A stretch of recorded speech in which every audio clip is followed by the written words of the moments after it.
going on, everyone? It's Friday, March 20th. Let's talk PlayStation. I'd like to start this one off with letting people know Sony's running free PlayStation Network for PlayStation 4 this weekend, so starting today to the 22nd, online multiplayer on PS4 is free, no PlayStation Plus required. Going into our first news story, Drive Club developer Evolution Studios has just been hit with a few layoffs. No idea how many, but Sony has confirmed this. Sucks that people lose their jobs. The interesting thing that the statement that they released is that it seems like moving forward with Drive Club and Evolution Studios, they're going to be keeping the game kind of as a service. So, typically when a game does get released and finished, a lot of people do lose their jobs because it's usually just contract work or something. But it seems like the team at Evolution is going to be really small. And moving forward with just doing constant updates to Drive Club, moving out the PlayStation Plus edition, probably having a whole new sort of roadmap for what they want to do with that franchise, and specifically just that game. Instead of releasing possibly a sequel to the game, keep it going with a bunch of new tracks, cars, stuff like that. Interesting strategy, but it just sucks that people have to lose their jobs, so hopefully they find work soon. Alright, so for those in the UK, if you wanted to try PlayStation now is your time. Well, not now, but coming spring 2015. So in spring, the PlayStation Now beta for the UK will finally start. There's a whole bunch of lists of supported titles and everything I can link you to at the bottom, but it's finally going to start for that territory, so it's about time Sony's going to start rolling the service out to other territories. If they want to even kind of keep this thing relevant and keep it going and find some success, they got to release it elsewhere and do a number of other things to fix it, but you can expect that in the UK. Keep in mind it will just be in beta when it does hit the UK, so it's a slow, gradual rollout. Speaking of which, we can go to our next news story, PlayStation Vue. So that has pretty much launched now for just the 3 US cities we talked about, New York City, Philadelphia, and Chicago.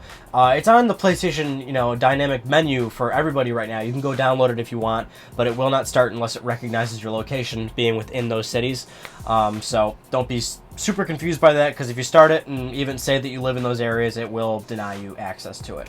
But we got a little bit more details about like the subscription price. So $50 a month is going to get you around 50 channels. There's a higher tier plan of $70 where you can get around 80 channels. So you're covering a pretty wide spectrum from what it seems. The big obvious omission is that you're missing ABC. So ABC has a whole bunch of affiliate channels and everything. You're missing a couple of big shows in there. ESPN's a big notable one, so that is a bit of a bummer.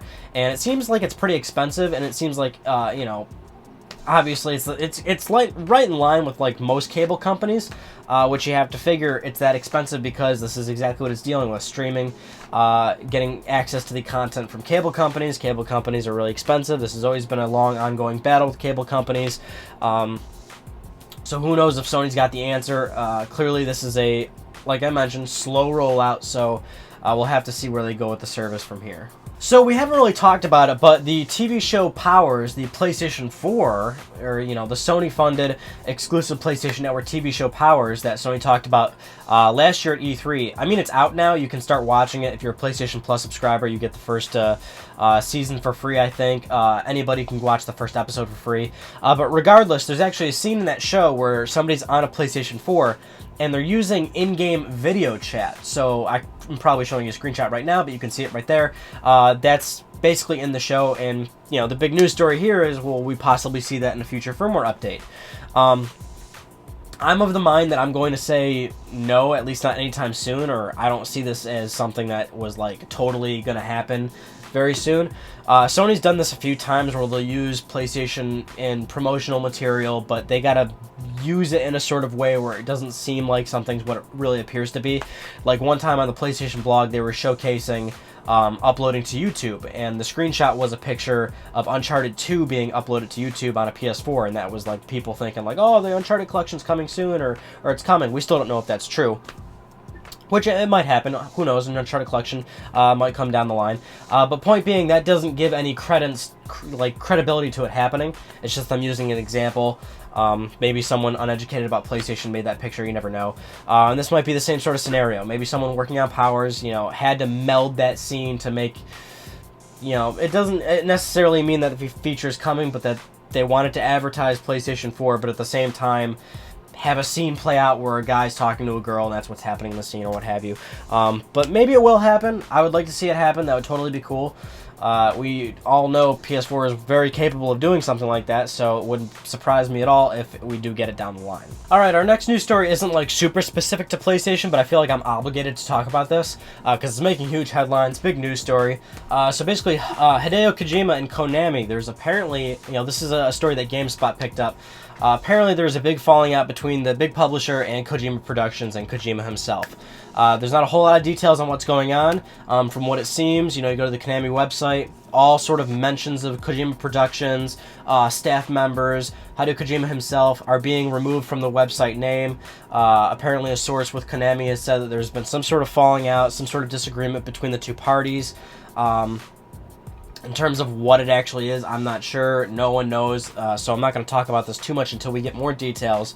But from what it sounds like, apparently once Metal Gear Solid 5 is basically done, all sort of connections and ties and management with Kojima and Kojima Productions is going to be disbanded away from Konami.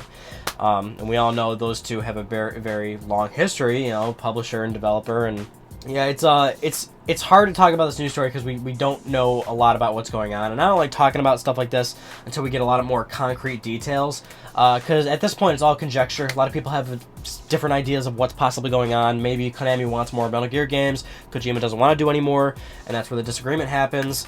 Konami could be requesting something from Kojima, Kojima could be requesting something from Konami, and they're not, approving it or whatnot. It's one of those behind the scenes stories where we have no clue what's going on, but at the very least we have enough info to know that something is going on, because the Konami site has pretty much removed everything of anything relating to Kojima Productions, right? That is a clear sign right there that something's going on. And there's all sorts of possibilities of what this could mean for the Metal Gear franchise, Metal Gear Solid 5 right now. Silent Hill's coming up. But apparently that's just sort of a work between, or a contract between Konami and Guillermo del Toro, and Kojima's just sort of like a contract guy on the side. But what it seems like is they're currently they're no longer being treated as employees of Konami, but contract workers. Again, complicated news story. We'll talk about it more once we have a little bit more about what's going on. Alright, now for our final news story. You'll remember just a few weeks ago on this show we talked about The Last Guardian trademark being abandoned by Sony, and we were wondering what was going on there. Well, as of March 12th, 2015, they have retrademarked The Last Guardian. All the stuff's there online, you can read it. Filed by Sony Computer Entertainment, listed as video game software. Like we talked about a few weeks ago, they had actually abandoned the trademark back in 2012 or 2011 or something, retrademarked it. They didn't renew it back, a few weeks ago, a few months ago or what have you. Now they're retrademarking it again. And Sony spokespeople have commented on this, saying that we are still developing The Last Guardian. We're still committed to releasing the game at some point. So yeah, that's pretty much it. Simple news story. I kind of figured. I do think this game will get released at some point. I just don't know when. Whether it's 2015 or 2078. I don't know. But clearly the interest is still there. The funding is still there. Sony probably has invested, I would have to assume, upwards to millions of dollars at this point developing the game. I don't know where it's at. I don't know what it looks like. You gotta figure it looks a lot different from what we last seen of the game. You gotta figure it's on PlayStation 4 at this point. Usual casual stuff. It's just, we now know, we are more certain now that Sony still wants to make The Last Guardian in some way, shape, or form. Anywho, like I mentioned last week, Ryan on Gaming is back. A new episode was posted just 2 days ago. The topic was game length. How important is video game length, specifically with the misjudgment of the Order 1886 and its short campaign length. It's kind of a discussion about how important it is in relation to the game's price when it first comes out, sort of the misconception there. How good, is game length truly important in relation to what the game's trying to do and the vision it has and what the developer's trying to do. It's a pretty good discussion. If you are at all intrigued by what I've just said right now, go watch that video. And like I mentioned, my hours are down at work, so I'm making more YouTube videos. So expect a new topic next week, and submit topics by all means. I'd love to talk about some stuff that you want me to talk about, because I like talking. Talking's fun. And with all that said, I will stop talking. I'm Ryan Benecki. Thank you so much for talking with me, and I'll see you all next Friday. I've said the word talking like 6 times in the past 30 seconds.